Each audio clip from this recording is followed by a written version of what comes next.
রূপা দুঃস্বপ্ন দেখে হঠাৎ করে ঘুম ভেঙে গেলে কৃষ্ণ বলে, শান্ত হও রায়, কিচ্ছু হয়নি। রূপা বলে, মা কিচ্ছু করেনি, মাকে ফিরিয়ে আনতে হবেই। এই বলে সেখান থেকে চলে যায়।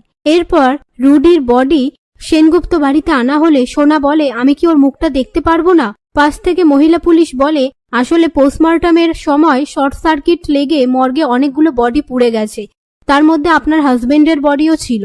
তারপর সোনা রুডির জন্য কাঁদতে থাকলে রূপা বলে, রুডি খুব খারাপ মানুষ ছিল। কথা শুনে সোনা রূপার গলা টিপে ধরলে সবাই মিলে সোনাকে আটকায়। এরপর রূপা কৃষ্ণর সামনে বলে, মা খুন করেনি। এই বলে সেখান থেকে চলে যায়।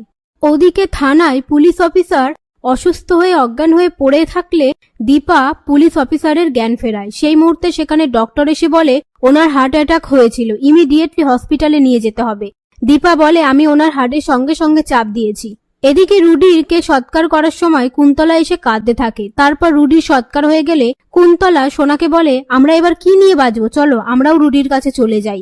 এই বলে সোনাকে টেনে আগুনের কাছে নিয়ে গেলে সবাই মিলে সেটা আটকায়। তখনই রূপা বলে, আমাদের মা সারা জীবন আমাদের ভালো থাকার কথা ভাবলো, আর তুমি এই মহিলার কথা শুনছো?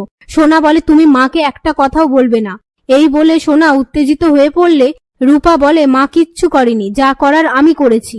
কথা শুনে সবাই অবাক হয়ে যায়। ওদিকে পুলিশ অফিসার দীপাকে বলে, জেলের দরজা খোলা ছিল, থানা পুরো ফাঁকা, তবু আপনি এখান থেকে পালিয়ে গেলেন না কেন?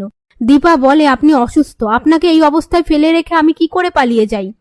কথা শুনে পুলিশ অফিসার শিওর হয়ে যায় যে দীপাই খুনটা করেনি।